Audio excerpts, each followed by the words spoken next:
На Народното събрание от 2012 година се прие една декларация, предложена от Синята коалиция, с която се осъжда възродителния процес срещу българските мюсюлмани.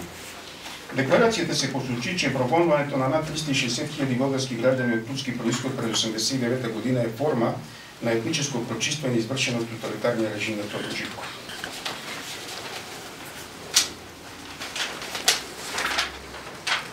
Лидерът на ДСБ Иван Костов каза, че на практика това било опит за асимилация, съпроводен с депортиране на несъгласните и принуждаване да бъдат изселени хора от български произход от България. С декларация бе призовано българското правосъдие и главния прокурор да приключат делото срещу виновниците за възродителния процес. Независимо от всички противоречиви мнения, които и днес витаят в публичното пространство за възродителния процес, в едно сме съгласни, че тази декларация дава едно морално основание на България да поиска от съседите си, Гърция, Македония и Сърбия, осъждането на един подобен, но много по-страшен възродителен процес, който продължава и днес срещу българския народ. И ако искаме да сме честни и откровени до край, българския парламент ни е длъжен още една декларация, с която да осъди българските правителства за бездействието или съучастието, с което те десетилетия наред наблюдаваха, как милиони българи в съседните на България страни бяхме подложени на един вид етническо прочистване и насилствена асимилация. Изхождайки от моралния принцип, че не можеш да искаш от другите това, което не си готов да им дадеш от себе си, аз мисля, че днешна България вече има достатъчно морално основание да поиска за българите в чужбина ония права, които самата тя дава на чужденците в България, и със същата основателност, която осъжда виновниците на възродителния процес в България, да поиска и от другите признаване и осъждане на етническото прочистване и насилствената асимилация, на която са подложени милиони българи в чужбина. Вчера бе подписано споразумение, с което дава на Сърбия статут на кандидат-член за Европейския съюз.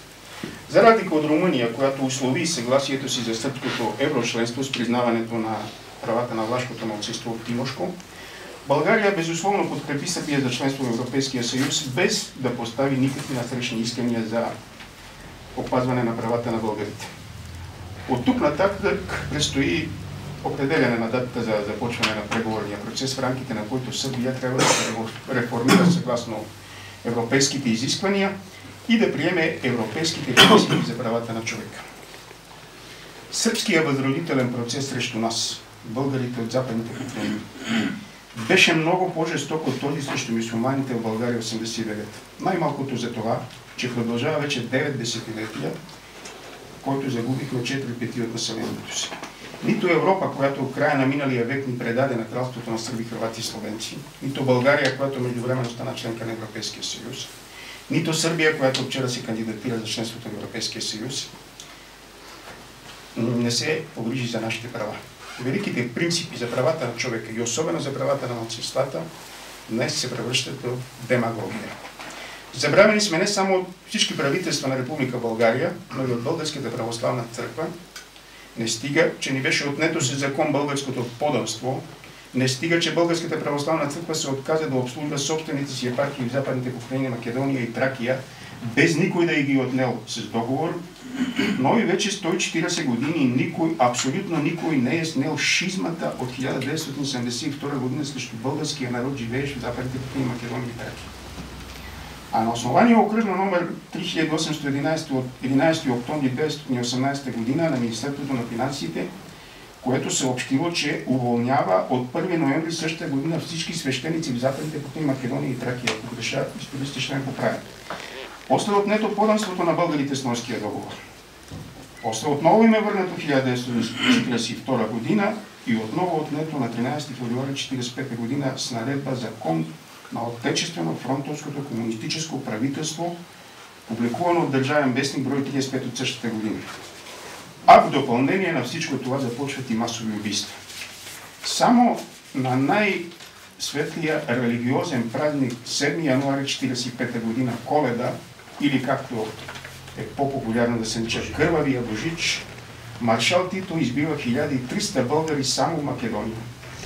А по време на репресиите през 1945 година в Охридско и Преспанско са убити 23 000 българи, а други 130 000 българи са изселени, изгонени и преследвани, изпратени в концлагерите на Титова Югославия.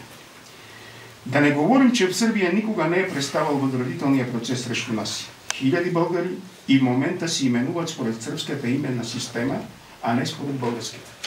Женските фамилни имена и днес се пишат с мъжко окончание на В, а не на А.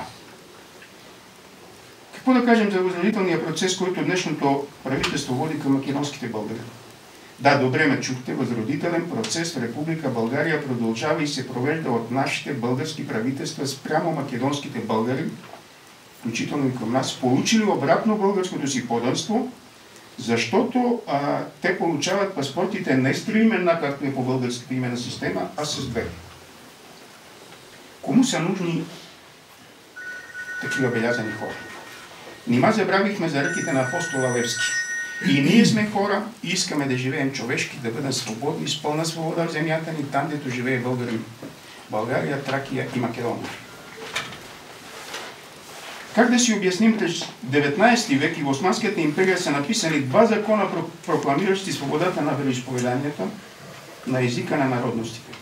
Хати Шерифа от 1836 и Хати Хумаюна от 1856 година, а в демократична Сърбия, това, която вчера се кандидатира за членство в Европейския съюз, 2 века по-късно, ни е забранено все още богослужението да се провежда на български език. Вследствие на всичките тия бездействия виждаме навсякъде развалини от български училища, черти, бездействие от страна на българската държава, бездействие от страна на сръбската държава. Смята ли Българската православна църква да премахне тази шизма над българите в Западните покрайнини, защото според Томоса от 22 февруари 1945 година шизмата е свалена само в границите на богохранимата българска държава. Но това през 1945 година свика диоцеза на Българската православна църква е грях, от който трябва да се понесат всички последствия и не трябва да се мълчи. Това исках да бъде моето послание към днешния ден, точно на 3 март.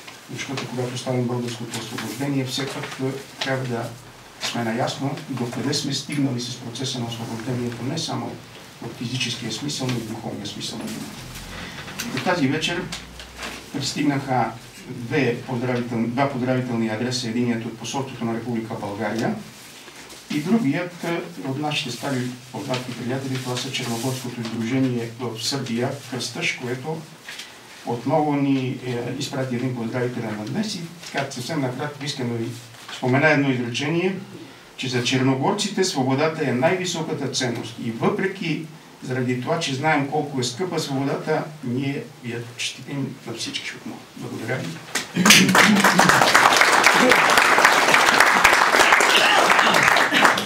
Аз на своя ред искам